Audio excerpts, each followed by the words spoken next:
Oh, is this TikTok? Is that what this is?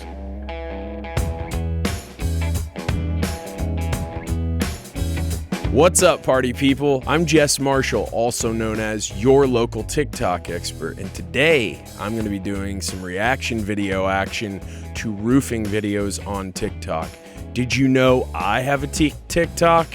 Neither did I, till right now. So I hope you enjoy, because I fucking know I will. Yeah, roofing's hard work. I did this every summer break, every day. Yeah, I did this too. If you do actual roofing labor, that makes you a grown-ass man. Using a pneumatic nailer. A lot of people think you need to hand nail shingles. We don't hand nail shingles anymore because pneumatic nailers have self-governing air pressure governor on them. So if you have a roofer who tells you, I'm going to hand nail your roof, I wouldn't hire that guy. Number one, it's going to take way too long to get your roof put on. Number two, I don't think your quality is going to be there because if you think about it, it does not yield a good finished product. Fast is really great, but you got to keep eyes on the guys. Fast is not always best. We need those shingles lined up, squared up. Make sure you're running chalk lines and all the exposures are perfect. I don't give a damn if it's fast, if it looks like ass. It means nothing. So you got to pay attention to quality. But he's fast, and he's got a Jordan brand hard hat, so you can't get much more pimp than that, can you? Flashing a MEP, mechanical, electrical, plumbing top out. So it's tough on these because you can't put that boot around that MEP top out and then swivel it down. It's in a curve there. So he's putting this on as a two-piece, which is fine, but it's going to fail if you don't overlap. When you're roofing, you've always got to roof from bottom to top, right? From lowest to highest on your slope. That's because how does water flow? It flows downhill. He's caulking this metal boot. This is made out of galvanized steel. You need to make sure that you do not use silicone. If you use silicone up against metal, when that metal gets hot, especially in your southern states, your warmer climates, that silicone starts to run, which is a major problem. So I recommend MP1. It's got a higher viscosity than silicone. When it heats up, it doesn't run. So that would be my critique here. I don't know. It looked like he used clear silicone there. Another crew hauling ass. I like this method a little better. He's got a friend helping him out. One advantage to power nailing a roof, you can get the roof done faster, but like I said, faster is not always better. The other thing to keep in mind is you can put more shingles in per shingle, more nails per shingle, excuse me, and that's really important. This guy's roofing in the rain. So sometimes you do get caught in the rain, and you got to do what you got to do. I'm not really sure why he's roofing up to an already roofed area. That doesn't really make much sense. Normally, we pull the crews off of the roof if it starts to rain, as long as the roof is in the dry. If we get caught and it's raining, we get that roof in the dry come hell or high water. Yeah, Speedy Gonzalez here for sure. Again, faster's not always better, but he is lining up every exposure, which is important. You know, you got to keep in mind that when you pay your crew, a lot of times you pay them by the square. A square is 10 feet by 10 feet. So working fast and working hard, love to see it. I want to see accurate and fast, though. If you're going to be fast, you got to be accurate. If you can't be accurate, you got to slow it down. Here we've got loading shingles. This one's got no audio. But this is a roof loading machine, if you will. It's a pulley-based machine that you hook on your ladder. In southern states, you do not have the ability to roof load a roof. You've got to load every bundle from the ground to the roof, and you got to do that by hand. This is a machine that's pretty efficient. You don't want to overload it. I just finished nailing down this last bundle right here. When my helper, I look up, is gone. This guy is doing a nail overlay. Don't recommend these, but if there's not money in the budget to tear off, then sometimes we'll do an overlay, but I don't recommend it. I also don't recommend bringing your kids up on the roof, but, you know, to each their own. Do shit yourself and keep your bag. Right on. I respect it. Have you ever tried doing roofing yourself? You gotta understand that you gotta have the right tools and you gotta know what you're doing, because nothing tests your workmanship quite like the rain. Water is the great equalizer. If you don't put a roof on right, water's going to get in your structure. It's going to be pretty obvious pretty quick. Another overlay here. Again, overlays are the way people try to save money, but if you don't tear the roof off now and you put a new roof on top, you got to tear them both off at some point. So you may as well tear it off and haul it away now. It actually doesn't cost that much more to dispose of the old roof. I don't like layovers. Layovers don't look good. Layovers aren't good at the airport, and they're not good on your roof. Anchoring down a base sheet. When you're anchoring down any type of underlayment, you can get a little fast with it, but I like for the guys to be very accurate with that as well. You know, to be honest with you, when I've got a client standing in their front lawn or out in the parking lot of their small business looking up, I don't really want them to see our guys just completely hauling ass. Yes, I want them to see our guys working hard, but we're not trying to race to the finish line here. We're trying to make sure that we finish this thing and that the finished product is as detail-oriented and is done as well as possible. $3,000 profit in 7 hours. Right on. I mean, anytime anybody's bragging about what they're making, I'd say always split that in half and round down. So maybe let's call that more like $1,200 in 7 hours. Tearing off's hard work. If you want an easy job, go work at Home Depot. This is hard work right here. You got to be careful to a degree when you're tearing off too. If you get real violent with the tear off using a pitchfork like that, and it gets up underneath that plywood, you're going to start to shatter and split that plywood decking substrate up. So you want to be gentle. Do want to get everything off the roof though. The shingles off, the felt off, get all the fasteners pounded down and pounded in flat, and then make sure if there's any bad decking that you get that replaced. Smart. Just gonna pull his panels up the ladder there. He put a little hook in that. You would just want to make sure that those holes are close enough next to the ridge that your ridge cap's gonna cover that up, so you don't have any exposed holes there. Obviously, holes in a roof are bad news. Collapsible ladders are awesome. They make it so if you own a Mercedes, you can still be a ladder. And actually, in DFW, you see that all the fucking time.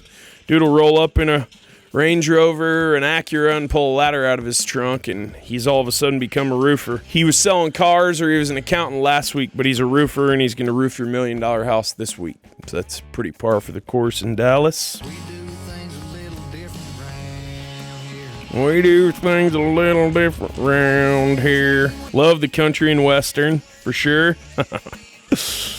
Throwing down the adhesive ice and water shield, that's pretty efficient little method. Can't say it's not. This guy's taking his time. I like that.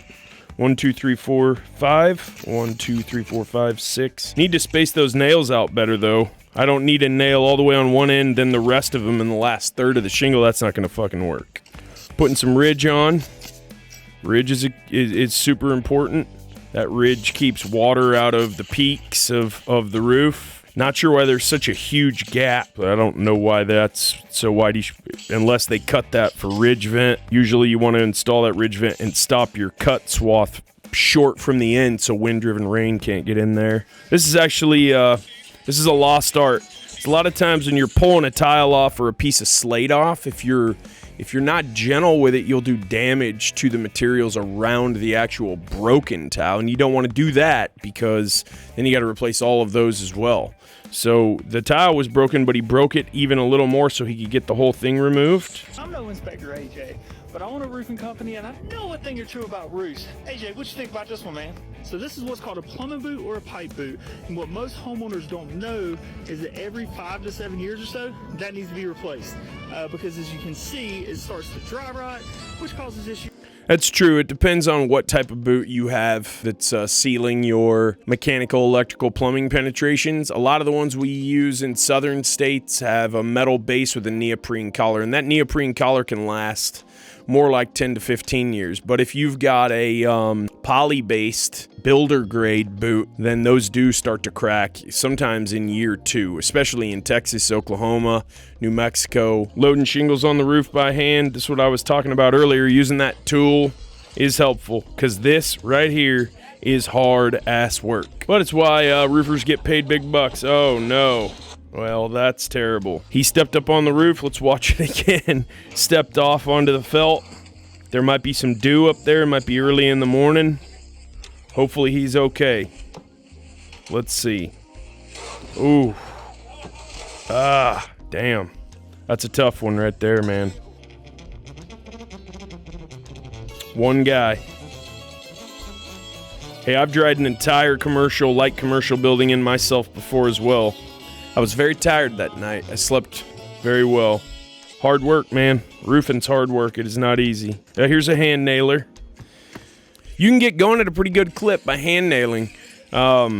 We just don't do that anymore. We use tech. Tech in construction is advancing as fast as tech anywhere else is. And using that tech is much to the advantage of your client or you if you're the home or business owner. So, you see this sometimes. He's roofing with a whole bunch of different shingle colors, and he's drinking beer while he's roofing. That's cool if it's at your own place. If you drink beer on my jobs, you're fired. Roofers doing TikTok dances on the roof. Hey, at least the one guy's tied off, right? So OSHA won't fine him.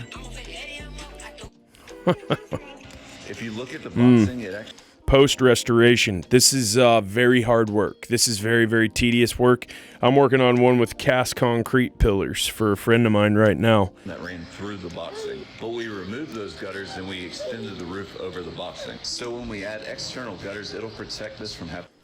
That's a great question, and this was actually my... If you don't have gutters on a house, what's going to happen? Probably nothing terrible right away, but over time, your foundation's going to start to erode, possibly some of your carpentry's going to start to erode, your siding, trim, things like that, because that water that splashes even from the ground up on your wall or on a roof up onto a rise wall ends up wicking into that siding material, if it's timber, composite, or even some of the fiber cement. It'll start to swell and then crack and then deteriorate. So gutters are important. Well, we have a boot. A boot with no pipe. Nothing. No pipe. No pipe. That means a leak. Well, we have a pipe. With no boot. With no boot. Well, we have a boot. That's because you had a really bright plumber run that pipe up through the roof after the roofers put the pipe boot up. I like these time lapse. I wish this was how fast it actually went. This guy's hauling ass, putting a 3-tab on. I don't advise that. I'd recommend going with a laminated lifetime shingle, but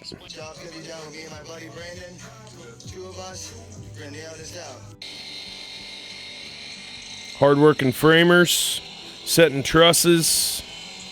My boy Jake Camp knows what trusses are all about. Never give up. Failure only builds growth. I am out of control inspired.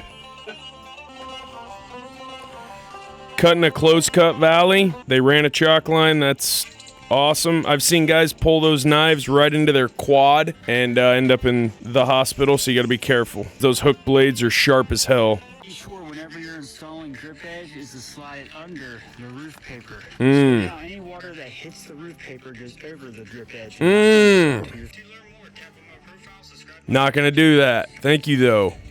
That's a very steep roof. Very, very steep. Those guys have cougar paws on, it looks like.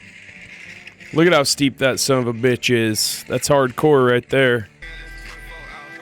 So another roofer posted this video to criticize these guys to make it seem like he is more honest. Because in the roofing industry, what everybody likes to do is make it seem like they're the most honest guy in the business. I like to keep things positive. If it's not being done straight, and never roof shirtless, that's not professional at all. Oh, someone fell off the roof. Yikes. Here's a tip, kids. Don't fall off the roof. More speed roofing. Because you can never have enough speed roofing videos on TikTok. I'm a TikTok expert. I should know.